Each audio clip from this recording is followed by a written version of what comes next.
बहुत सारे एथलीट्स को ये कॉमन सा डाउट रहता है कि उन्हें हफ्ते में कितने दिन जिम करना चाहिए।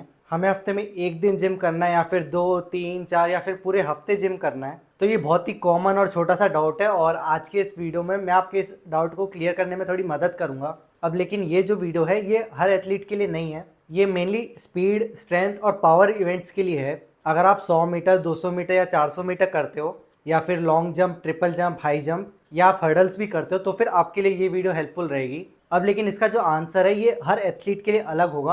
हो सकता है कि आपके लिए 4 दिन जिम करना ज़्यादा बेनिफिशियल रहेगा और लेकिन हो सकता है कि किसी और एथलीट के लिए हफ्ते में एक दिन जिम करना भी काफ़ी रहेगा। तो चलिए अब हम जानते हैं कि आपको हफ्ते में कितने दिन जिम करना चाहिए और ये जानने के 2 पार्ट है। पहले पार्ट में हमें कुछ टेस्ट करने होंगे और सेकेंड पार्ट रहेगा कंक्लूजन वाला पार्ट। मतलब पहले हमें कुछ चीज़ें टेस्ट करनी है और उस टेस्ट के बेसिस के ऊपर हम कंक्लूजन निकालेंगे। तो पहले हम लोग ये टेस्ट को देखते हैं और उसके बाद हम देखेंगे कंक्लूजन को। तो जो टेस्ट है, हमें 2 चीज़ें टेस्ट करनी है। मतलब आप मुझे 2 चीज़ बता दोगे तो फिर मैं आपको बता दूंगा कि आपको हफ्ते में कितने दिन जिम करना है। अब ये 2 चीज़ कौन सी हैं? पहला है स्ट्रेंथ का रेशियो और दूसरी चीज़ है BMI। अगर आप टेस्ट करके अपना स्ट्रेंथ का रेशियो और BMI निकाल देते हो तो उससे हम ये पता कर सकते हैं कि हमें हफ्ते में कितने दिन जिम करना चाहिए। अब इनमें से जो ये स्ट्रेंथ का रेशियो है और जो ये BMI है, ये हम कैसे कैलकुलेट करेंगे वो देखते हैं। ये कंक्लूजन को हटा देता हूँ। पहले हम लोग देखते हैं स्ट्रेंथ के रेशियो को। इसमें आपको क्या करना है, आपको 4 एक्सरसाइजेस का 1 रेप मैक्स निकालना है। अब वो 4 एक्सरसाइज कौन सी हैं? पहली है बेंच प्रेस, फिर उसके बाद में है फ्रंट फुल स्क्वाट, इसके बाद है कन्वेंशनल डेडलिफ्ट और साथ में ओवरहेड स्क्वाट। ठीक है, तो ये 4 एक्सरसाइजेस हैं। इन चारों एक्सरसाइजेस का हमें 1 रेप मैक्स कैलकुलेट करना होगा। अब ये चारों एक्सरसाइजेस का 1 रेप मैक्स कैसे कैलकुलेट करना है उसके लिए मैं आपको कुछ रूल्स बता देता हूँ। हमें हर एक्सरसाइज में सिर्फ 1 रैप करना है और कोशिश करना है कि उस 1 रैप में जितना हो सके उतना वेट उठा पाएँ। तो ये ज़रूरी नहीं है आपको पहले ही सेट पे अपना मैक्सिमम वेट उठाना है, आप धीरे धीरे उस वेट तक प्रोग्रेस कर सकते हो। जैसे कि अगर मैं अपना बेंच प्रेस का 1 रेप मैक्स टेस्ट करूँगा तो मैं कैसे करूँगा? पहले मैं जिम में जाऊँगा, अच्छे से वार्म अप करूँगा, उसके बाद 5-6 रैप मारूंगा खाली रॉड के साथ, फिर उसके ऊपर 5-5 की दोनों साइड प्लेट डाल के 1 रैप मारूंगा। अगर मुझे वो इजी लगेगा तो मैं अगले सेट में 7.5 की प्लेट डाल लूंगा या फिर 10 की प्लेट डाल लूंगा। अगर उस वेट से भी मैं 1 रैप बड़े आराम से कर पाया तो मैं अगले सेट में और वेट बढ़ा लूंगा। तो ऐसे हमें सिर्फ 1 रैप करना है और 1 रैप में अगर वो वेट ईजी लग रहा है तो अगले सेट में हमें फिर से उसमें वेट बढ़ाना है। ऐसे धीरे धीरे आपको उस वेट तक जाना है जिससे ज़्यादा वजन आप ना उठा पाओ। हर एक्सरसाइज में कुछ रूल्स हैं। बेंच प्रेस में रूल है कि आपको जो रॉड है उसको अपने चेस्ट पे टच करके उठाना है। भले आप 100 किलो से बेंच प्रेस कर रहे हो लेकिन अगर आपने वो चेस्ट पे टच नहीं किया तो आप उसको काउंट नहीं करोगे। आप सिर्फ वो ही वेट काउंट करना है जिसको आपने अपने चेस्ट पे टच करके उठाया है। इसके बाद जो फ्रंट फुल स्क्वाट है, इसमें आपको सिर्फ फ्रंट स्क्वाट करना है, बैक स्क्वाट नहीं करना है, सिर्फ फ्रंट स्क्वाट करना है। और इसमें भी आपको पूरा नीचे जाना है, आपको हाफ स्क्वाट नहीं करना, आपको हाफ स्क्वाट से भी नीचे जाना है। जितना नीचे जाओगे इसमें उतना अच्छा है। इसके बाद आपको कन्वेंशनल डेडलिफ्ट करना है। अब डेडलिफ्ट का रूल ये है कि आपको सुमो डेडलिफ्ट नहीं करना है, आपके दोनों हाथ आपके दोनों पैरों के साइड में होने चाहिए और जो ग्रिप है, ग्रिप भी आपको ऐसे वाली अल्टरनेट ग्रिप यूज नहीं करनी है, आपको सेम ग्रिप यूज करनी है। और कोशिश करना है कि उसमें आप कोई भी वो रेस्ट बैंड या स्ट्रैप का यूज ना करो, आपको सिर्फ अपने हाथों से ही उसको उठाना है। इसके बाद ओवरहेड स्क्वाट है, इसमें आपको मतलब वेट को अपने शोल्डर्स के ऊपर रखना है और फिर एक फुल स्क्वाट करना है। इसमें भी सेम फ्रंट स्क्वाट के जैसे आपको आधा स्क्वाट नहीं करना, आपको पूरा ही स्क्वाट करना होगा। और इसमें आपको एक और चीज़ का ध्यान देना है कि जब हम स्क्वाट करके नीचे चले जाएंगे और ऊपर आ रहे हैं तो उस टाइम पे हमारे एल्बोज लॉक होने चाहिए, आपको ऐसे एल्बो बेंड करके फिर ऊपर नहीं आना है ना। तो ये कुछ रूल्स हैं और इन रूल्स को फॉलो करके ही आपको ये 1 रेप मैक्स टेस्ट करना है। आई होप आपको ये चीज़ बड़े अच्छे से समझ में आ गई होगी। अब मान लेते हैं कि आपने इन सब एक्सरसाइजेस का 1 रेप मैक्स निकाल लिया। बेंच प्रेस में मान लेते हैं आपने 50 किलो उठाया, फ्रंट स्क्वाट में आपने उठा लिया होगा 70 किलो, कन्वेंशनल डेडलिफ्ट में आपने उठा लिया 120 और ओवरहेड स्क्वाट में आपने उठा लिया मान लो 60 किलो। तो अब आपने चारों एक्सरसाइजेस का 1 रेप मैक्स कैलकुलेट कर लिया है। अब इसके बाद हमें क्या करना है, सबका टोटल निकालना है। तो सबका हमने निकाल लिया क्या, टोटल। आई होप आपको यहाँ तक अच्छे से समझ में आ गया होगा, ज़्यादा कॉम्प्लिकेटेड नहीं है इतना। सबका आपने 1 रेप मैक्स निकाल लिया और सबको टोटल कर दिया। अब इन सबको टोटल करेंगे तो कितना आ जाएगा, 50 और 70 120, 120 120 240 प्लस 60 हो जाएगा ये टोटल 300। तो ये टोटल हो गया हमारा 300 केजीज। अब हर एथलीट सेम वेट नहीं उठा पाएगा, हर एथलीट का 1 रेप मैक्स अलग होगा। कोई कन्वेंशनल डेडलिफ्ट में हो सकता है 150 उठा ले, कोई इसमें हो सकता है सिर्फ 30 उठा पाए, तो सबके लिए अलग होगा। तो आपको अपने हिसाब से खुद का 1 रेप मैक्स कैलकुलेट करके उसका टोटल निकालना है। अब टोटल निकाल लिया, उसके बाद क्या करना है देखते हैं। अब स्ट्रेंथ रेशियो और BMI दोनों के लिए हमें एक और चीज़ की ज़रूरत पड़ेगी और वो है हमारा बॉडी वेट। तो ये हमारे यहाँ पे बॉडी वेट लिख देता हूँ। Body weight. और बीएमआई के लिए एक और चीज़ की हमें ज़रूरत पड़ती है और वो होती है हाइट। जो बॉडी वेट है ये हमारा केजीज में ही रहेगा और जो हाइट है ये हमें मीटर्स में चाहिए। जैसे अगर आपकी 167 सेंटीमीटर है ना, तो यहाँ पे पॉइंट लगा देना तो ये मीटर में आ जाएगी, 1.67 मीटर हो गई। पहले स्ट्रेंथ रेशियो को देख लेते हैं। स्ट्रेंथ का रेशियो निकालने के लिए आपको क्या करना पड़ेगा, आपको जो आपका टोटल है उसको डिवाइड करना है अपने वेट के साथ। ठीक है, बहुत ही सिंपल सा है फॉर्मूला इसका। तो हमारा टोटल क्या आया था 300 केजीज। अब इसको आपको डिवाइड करना है किस चीज़ से, आपके वजन से। मान लेते हैं कि एक एथलीट है उसका वेट है 60 केजी, तो 300 को 60 से डिवाइड करेंगे तो ये रेशियो कितना आ जाएगा 5। ज़रूरी नहीं है सबके लिए होल नंबर में आएगा, पॉइंट में भी आ सकता है किसी के लिए। अब यहीं पे अगर इस एथलीट का वेट 60 की जगह 67 केजी होता तो इसको अगर हम कैलकुलेट करेंगे तो ये रेशियो चेंज हो जाएगा। इसका रेशियो आता फिर 4.47। तो जो ये रेशियो है ये हर एथलीट के लिए अलग होगा और ये किस पे डिपेंड करेगा कि आपने कितना वेट उठाया है और आपका वज़न कितना है। और हमें कोशिश करना है कि हमारा जो ये रेशियो है ये जितना हो सके उतना ज़्यादा हो। और इसको अगर हमें बढ़ाना है तो उसके लिए हमें जो ये वेट है जो हमने लिफ्ट किया है इसको बढ़ाना पड़ेगा, या फिर जो हमारा बॉडी वेट है इसको कम करना पड़ेगा।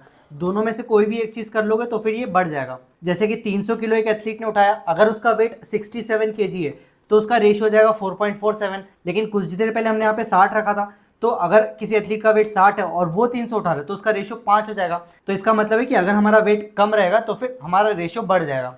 आई होप आप अच्छे समझ गए होंगे कि स्ट्रेंथ रेशियो कैसे निकालना है। फिर से एक बार आपके लिए समराइज कर देता हूँ। हमें bench press, front squat, deadlift और ओवरहेड स्क्वाट, ये 4 एक्सरसाइज, चारों एक्सरसाइज का 1 रेप एक्स निकालना है। सबका जो वेट हमने उठाया उसको टोटल कर देना है और अपने बॉडी वेट से डिवाइड करना है, तो हमें एक रेशियो मिल जाएगा। आई होप ये स्ट्रेंथ रेशियो बड़े अच्छे समझ गए होंगे आप लोग। अब हम देखते हैं बीएमआई को। बीएमआई थोड़ा सा आपको मुश्किल लग सकता है लेकिन ज़्यादा मुश्किल नहीं है, आसान है। बीएमआई में क्या करना है, आपको अपने वेट को डिवाइड करना है किस चीज़ से, हाइट के स्क्वायर से। इसमें अब वेट तो आपको पता ही है, बस आप अपने हाइट का स्क्वायर निकाल लेना। हाइट का स्क्वायर कैसे निकालते हैं, जो भी आपकी हाइट है ना आपको उसी नंबर से मल्टीप्लाई कर देना। जैसे कि अगर एक एथलीट की हाइट 1.67 है, 1.67 इंटू 1.67, तो इससे आपको हाइट का स्क्वायर मिल जाएगा। अगर किसी की हाइट 180 है तो 180 इंटू 180, मतलब जो भी आपकी हाइट है ना आपको उसी नंबर से उसको मल्टीप्लाई कर देना है। अब ऐसा करके आपको एक नया नंबर मिल जाएगा। जैसे अगर इन दोनों को मल्टीप्लाई करेंगे तो हमें मिल जाता है 2.78, इन दोनों को मल्टीप्लाई करेंगे तो हमें मिल जाएगा 3.24। तो ऐसे आपको पॉइंट क्या है, सिर्फ 2 डिजिट्स को देखना है। हाइट स्क्वायर कैसे निकालना है आप समझ गए होंगे। अब आपको क्या करना है, आपका जो वेट है उसको अपने हाइट के स्क्वायर के साथ डिवाइड कर देना है। मान लो कि एक एथलीट है उसका वजन है 70 केजी, तो 70 को हम डिवाइड कर देंगे उसकी हाइट से। अगर उसकी हाइट 1.67 है तो डिवाइड करेंगे 2.78 से, और अगर उसकी हाइट 1.8 है तो इसको डिवाइड करेंगे 3.24 से। तो आपका जो हाइट का स्क्वायर है उसको आपको नीचे रखना है और जो आपका वेट है उसको ऊपर रखना है। अब 70 को 3.24 से डिवाइड करेंगे तो हमें एक नंबर मिलेगा, तो ये हो गया 21.60। और ये जो नंबर रहता है यही होता है हमारा बीएमआई। बहुत ही ज़्यादा सिंपल था। अगर आपको कुछ भी समझ में नहीं आया तो आप वापस से पीछे जाके इसको एक बार फिर से देख लेना। तो स्ट्रेंथ रेशियो कैसे निकालना है, बीएमआई कैसे निकालना है, ये दोनों चीज़ें हमने देख ली है। अब ये टेस्ट करने के बाद हम आएंगे कंक्लूजन वाले पार्ट पे। जो टेस्ट वाला पार्ट है यही आपको बाहर जाके करना होगा, बाकी सब आप घर पे बैठे बैठे भी कर सकते हो। और जो ये स्ट्रेंथ का रेशियो है, बीएमआई है, ये आप हर कुछ टाइम में चेक करते रहना, क्योंकि ये बार बार चेंज होते रहेगा। मतलब ऐसा ज़रूरी नहीं है कि आपका जो आज का स्ट्रेंथ का रेशियो है ये हमेशा वही रहेगा, या फिर आज आपका जो बीएमआई है अगले महीने भी वही बीएमआई रहेगा, ये चेंज होते रहेगा। तो मैं आपको पूरे अभी 5 केस दिखा देता हूँ कि क्या हो सकते हैं पॉसिबल। अब हम टोटल 1 2 3 4 5 केस देखने वाले हैं। जो सबसे नीचे वाला केस है ये है कि आपका जो आपने बीएमआई कैलकुलेट किया है ये बीएमआई है बिलो 20। आपका बीएमआई हो सकता है 20 के नीचे आए या फिर 20 के ऊपर आए। इसके बाद में हमने हमारे स्ट्रेंथ का रेशियो चेक किया था, तो हो सकता है कि आपका जो स्ट्रेंथ का रेशियो है ये 3 और 4 इसके बीच में आ सकता है, या फिर आ सकता है 4 और 5 के बीच में, या फिर 5 और 6 के बीच में, या फिर 6 और 7 के बीच में। 7 के ऊपर भी हो सकता है और 3 के नीचे भी हो सकता है, लेकिन वो बहुत ही ज़्यादा रेयर केस होता है, ऐसा नहीं होगा। यूजुअली 95% से ज़्यादा एथलीट 3 और 7 के बीच में ही आ जाएंगे। अब अगर आपका बीएमआई 20 से कम है तो फिर इस केस का सिर्फ एक ही सोल्यूशन है, आपको हाइपरट्रोफी वाला वर्कआउट करना चाहिए। हाइपरट्रोफी का मतलब होता है कि एक ऐसा वर्कआउट जिसमें हमारा मेन फोकस होता है मसल बिल्डिंग पे। अगर आपका बीएमआई 20 से कम है तो मतलब ये बहुत ही ज़्यादा कम है। आपको अपना वेट जितना हो सके उतना जल्दी बढ़ाना है, और वेट बढ़ाते टाइम हमें सिर्फ फैट को नहीं बढ़ाना है, हमें मसल्स को बढ़ाना है। और अगर हमें ये चीज़ जल्दी करनी है तो उसके लिए सबसे अच्छा सोल्यूशन हाइपरट्रोफी वाला वर्कआउट रहता है। तो आप 2 महीने 3 महीने या 4 महीने भी हाइपरट्रोफी वाला वर्कआउट कर सकते हो। ये आपके लिए ज़्यादा अच्छा रहेगा लॉन्ग टर्म में। अगर आपका कॉम्पिटिशन 1 या 2 महीने में, तब आपको हाइपरट्रोफी वाला वर्कआउट नहीं करना है। लेकिन अगर आपका लॉन्ग टर्म गोल है, आपको मतलब अगले 3 या 4 साल में एक अच्छा एथलीट बनना है, तो आप हाइपरट्रोफी वाला वर्कआउट जितना जल्दी करके अपना एक स्ट्रॉन्ग बेस बना लोगे मसल्स का, तो वो ज़्यादा अच्छा रहेगा।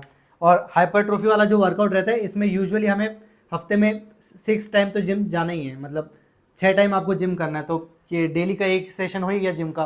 तो अब अगर आपका BMI 20 से नीचे है तो फिर आपको हफ्ते में 6 दिन जिम करना है। इसके ऊपर है तो फिर आप इन चीज़ों को देखना और इसके ऊपर आपको डिसाइड करना है कि आपको कितने दिन जिम करना है। अब आपको कुछ कंडीशंस या फिर मतलब एक तरीके से गोल बता देता हूँ। ज़्यादातर जितने भी एथलीट इस वीडियो को देख रहे हैं वो यही चाहते होंगे कि उनका नेशनल में मेडल लग जाए, स्टेट में मेडल लग जाए। तो अगर आप चाहते हो कि आपका नेशनल में मेडल लगे तो फिर आपका जो ये रेशियो है ना, ये 6 के ऊपर होना ही चाहिए। मतलब बहुत ही रेयर ऐसा होगा कि कोई एथलीट है वो नेशनल में मेडल जीत रहा है और उसका रेशियो 6 से कम है, मतलब बहुत ही कम चांसेस है कि ऐसा हो। तो अगर आपको नेशनल में मेडल जीतना है तो फिर उसके लिए आपको कोशिश करनी है कि आपका रेशियो 6 के ऊपर तो चले ही जाए। और वहीं पे अगर आपको स्टेट में मेडल जीतना है तो ये थोड़ा सा कम हो जाएगा। अगर आपको स्टेट में जीतना है तो फिर ये 5 और 6 के बीच में तो होना ही चाहिए। अब इसमें भी बहुत बार ऐसा होगा कि आपको 5 और 6 के बीच में अगर रेशियो है तो फिर आपका सिर्फ स्टेट में जूनियर में ही मेडल लग पाएगा, सीनियर में तो वो भी बहुत मुश्किल है। वो भी तभी हो पाएगा जब आपका 6 के बहुत ज़्यादा पास में है। और अगर आपका 5 के नीचे तो बहुत ही ज़्यादा कम चांसेस है कि आपका स्टेट में मेडल लग जाए। तो इसलिए आपको कोशिश तो यही करनी है कि आप अपने रेशियो को जितना हो सके उतना जल्दी बढ़ा लो। अब ये रेशियो अगर हमें बढ़ाना है तो उसके लिए हम 2 चीज़ कर सकते हैं, या तो हम अपना वेट कम कर ले या फिर जो हमने 1 रेप मैक्स टेस्ट किया था उन एक्सरसाइजेस में वेट बढ़ा ले। सभी एथलीट्स के लिए वेट कम करना अच्छा ऑप्शन नहीं रहेगा, क्योंकि अगर आप वेट कम कर लोगे तो उसमें हो सकता है कि आपकी मसल्स भी कम हो जाए, और मसल कम हो जाएगी तो आप उतना ज़्यादा वेट लिफ्ट भी नहीं कर पाओगे। तो इसलिए हमारा मेन गोल होना चाहिए कि हम अच्छी क्वालिटी की मसल्स को बिल्ड कर पाएँ, और मसल को बिल्ड करने का सबसे अच्छा ऑप्शन वेट ट्रेनिंग ही रहता है। अब किस रेशियो के लिए आपको कितने दिन वेट ट्रेनिंग करना चाहिए, इसके मैं आपको 2 रेंज दे देता हूँ। अगर आपका रेशियो 6 से 7 है तो आपको हफ्ते में 1 से लेके 2 दिन जिम करना है। अगर आपका रेशियो 5 से 6 है तो आपको ये करना होगा 2 से 3 दिन। 4 से 5 है तो आपको करना है 3 से 4 दिन। और अगर आपका रेशियो 3 से 4 के बीच में आ रहा है तो फिर आपको 4 या 5 दिन भी करना है। अब ये 2 रेंज किसके लिए है वो समझते हैं। अगर आप इस रेशियो को बढ़ाने पे ज़्यादा ध्यान देना चाहते हो तो फिर आपको उस साइड जाना है। लेकिन अगर आपको ऐसे लग रहा है कि हाँ ठीक है, रेशियो ठीक है, धीरे धीरे बढ़ा लेंगे, आपको और भी चीज़ों पे ध्यान देना है, तो फिर आप इस रेंज पे रहना। मान लो कि एक एथलीट है, उसका रेशियो 4 और 5 के बीच में, तो उसको 3 से 4 दिन जिम करना है। अब उसको 4 दिन तब करना है जब उसका कोई कंपटीशन नहीं है और वो ये चाह रहा है कि वो सिर्फ अपने स्ट्रेंथ के रेशियो पे ध्यान दे, मतलब इसको बहुत जल्दी उसको बढ़ाना है। लेकिन अगर उसको अपनी स्पीड पे भी ध्यान देना है, एंड्योरेंस पे भी ध्यान देना है, अगर जंपर है अपनी टेक्निक पे भी ध्यान देना है, तो फिर वो 3 दिन करेगा तब भी चलेगा। अगर आप सिर्फ इस रेशियो के पीछे पढ़ना चाहते हो तो फिर उस रेंज पे जाना, और अगर आपके पास और भी चीज़ें हैं जिन पे आपको ट्रेनिंग में फोकस करना है तो फिर आप इस रेंज पे भी कर सकते हो। लेकिन अगर रेशियो बढ़ाना है तो वो वाली रेंज ज़्यादा अच्छी रहेगी। अब इसमें एक और कंडीशन मैं आपको बता देता हूँ। जो हर एक रेंज है ना, इसमें 2 तरह के एथलीट होंगे, एक एक्सपीरियंस्ड वाला होगा और एक बिगिनर टाइप का ही रहेगा। थोड़ा एक एक्सपीरियंस रहेगा और एक बिगिनर रहेगा। इसमें भी एक एक्सपीरियंस्ड और एक बिगिनर, मतलब हर रेंज में 2 तरह के एथलीट होंगे। अगर एक एथलीट है जिसका रेशियो 3 और 4 के बीच में आ रहा है तो हो सकता है कि उसको अच्छा खासा एक्सपीरियंस हो, और हो सकता है कि वो बिगिनर भी हो। ये रेंज बहुत ज़्यादा अच्छी है, लेकिन ऐसा बिल्कुल भी ज़रूरी नहीं है कि सिर्फ एक्सपीरियंस एथलीट्स ही इतना अच्छा रेंज ला पाएंगे। मतलब बहुत सारे बिगिनर एथलीट भी मैंने ऐसे देखे जो 6-7 के बीच का रेशियो ले आते हैं आराम से।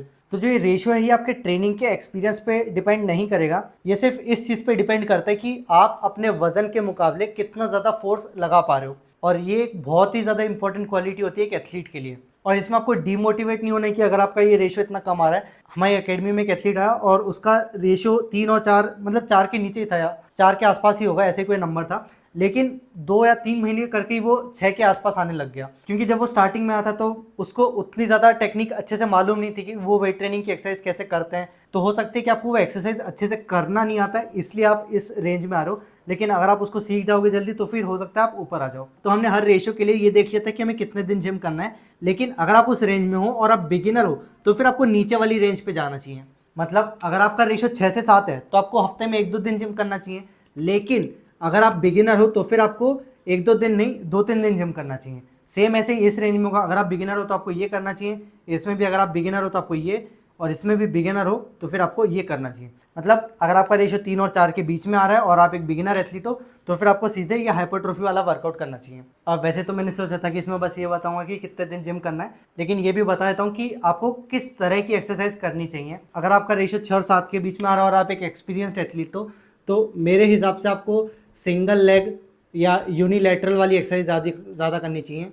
मतलब वो एक्सरसाइज जिसमें हमारे बॉडी का सिर्फ कोई एक पार्ट काम करता है, मतलब पूरी बॉडी काम नहीं कर रही, सिर्फ एक साइड से काम कर रही है, जैसे कि स्प्लिट क्लीन हो गया, single leg squat, single leg hip thrust, single leg leg press. तो इस टाइप की एक्सरसाइज पे आपको ज़्यादा ध्यान देना चाहिए, क्योंकि 6-7 के बीच का रेशियो काफ़ी ज़्यादा अच्छा रहता है, और 7 के ऊपर तो बहुत ही कम एथलीट्स का जाएगा वैसे तो, लेकिन उसके बाद में एक रेंज ऐसी आ जाएगी कि आपको और ज़्यादा उससे रिजल्ट्स नहीं मिलेंगे। मतलब जैसे कि अगर आप रेशियो बढ़ाते जा रहे हो तो आपकी परफॉर्मेंस भी बढ़ती जाएगी, लेकिन एक पॉइंट ऐसा आ जाएगा कि भले आप रेशियो बढ़ा लो लेकिन उससे आपकी परफॉर्मेंस और नहीं बढ़ेगी, वो एक ही पॉइंट पे रुक जाएगी। तो जो 6-7 वाले एथलीट है ना, वो लगभग इस पॉइंट पे पहुंच चुके हैं। मतलब इसके ऊपर आपको रेशियो बढ़ाना है तो आप बढ़ा सकते हो, बढ़ा लोगे, लेकिन उससे आपको आपकी जो परफॉर्मेंस है उस पर बहुत ज़्यादा बेनिफिट नहीं दिखेगा। तो इसलिए अगर आप इस रेंज में आ चुके हो तो आपको कोशिश करना है कि जो भी आपके पास स्ट्रेंथ और पावर है आप उसको अपने इवेंट के लिए कन्वर्ट कर पाओ, और उसके लिए आपको सिंगल लेग या यूनिलेटरल एक्सरसाइज ज़्यादा करनी चाहिए। अब अगर आपका रेशियो 5 और 6 के बीच में आ गया तो फिर आपको प्योर मतलब दोनों चीज़ पे ध्यान देना है, स्ट्रेंथ वाली एक्सरसाइज पे भी ध्यान देना है, पावर वाली एक्सरसाइजेज पे भी ध्यान देना है, जैसे कि clean snatch, hip thrust, quarter squat, ये सब चीज़ें। और अगर आपका रेशियो 4 और 5 के बीच में तो फिर आपको स्ट्रेंथ पे ध्यान देना है, साथ में पावर, और इसमें पावर में आपको सिर्फ टेक्निक पे ध्यान देना है, और ये वाली जो पावर है इसमें आपको प्योर पावर पे ध्यान देना है। इसका मतलब आपको थोड़ी देर में भी समझा दूंगा। और वहीं पे अगर आपका रेशियो 3 और 4 के बीच में तो फिर आपको सिर्फ स्ट्रेंथ और इसकी टेक्निक पे भी ध्यान देना है, टेक्निक प्लस प्योर भी आप मान सकते हो, ठीक। अब प्योर और टेक्निक का मतलब क्या है? अगर आप किसी चीज़ को प्योरली उसी चीज़ पे आप फोकस कर रहे हो तो फिर आपको मैक्सिमम एफर्ट लगाना है, मैक्सिमम वेट लिफ्ट करने की कोशिश करना है। लेकिन अगर सिर्फ टेक्निक है तो फिर उसमें आपको बहुत ज़्यादा एक्सर्ट नहीं करना है, बहुत ज़्यादा वेट लिफ्ट नहीं करना है, आपको नॉर्मल वेट से करना है, लेकिन उसकी टेक्निक को परफेक्ट करना है। जैसे आपने इस टाइप की एक्सरसाइज देखी होगी, मतलब एक्सप्लोसिव क्वार्टर स्क्वाट कर रहे हैं, ये एक्सरसाइज एथलीट के लिए बहुत ज़्यादा इंपॉर्टेंट है। लेकिन अगर किसी एथलीट का रेशियो इसके बीच में आ रहा है ना तो मैं उसको करने दूंगा, लेकिन अगर किसी एथलीट का रेशियो 3-4 या 4-5 के बीच में आ रहा है तो मैं चाहूँगा कि वो इस चीज़ को ना करे, मतलब क्योंकि कोई मतलब नहीं है, उसकी स्ट्रेंथ और पावर उतनी अच्छी नहीं है कि वो उस टाइप की एक्सरसाइज को ज़्यादा अच्छे से समझ पाए, ज़्यादा अच्छे से कर पाए।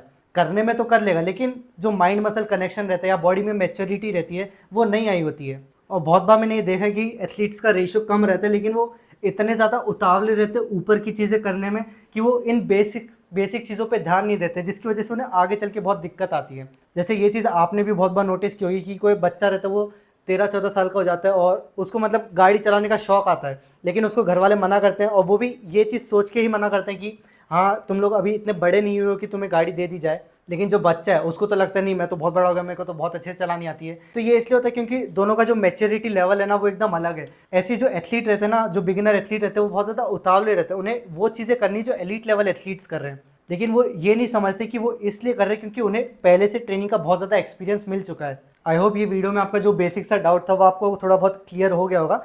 आप ये टेस्ट करना, और हो सके तो आप नीचे कमेंट सेक्शन में बता देना कि आपका रेशियो कितना आया है। और अगर आप चाहते हो कि आपको इतनी माथापच्ची ना करनी पड़े और कोई और हो जो आपको अच्छे से गाइड कर पाए, तो उसके लिए आप मेरी अकेडमी को भी ज्वाइन कर सकते हो, जहाँ पे आप मुझसे पर्सनल ट्रेनिंग ले सकते हो। और अकेडमी की और ज़्यादा डिटेल्स के लिए आप मुझे इस नंबर पे कॉल कर सकते हो। अब हम अगले वीडियो में मिलेंगे, तब तक के लिए बाय बाय, और आपके ट्रेनिंग के लिए ऑल द बेस्ट।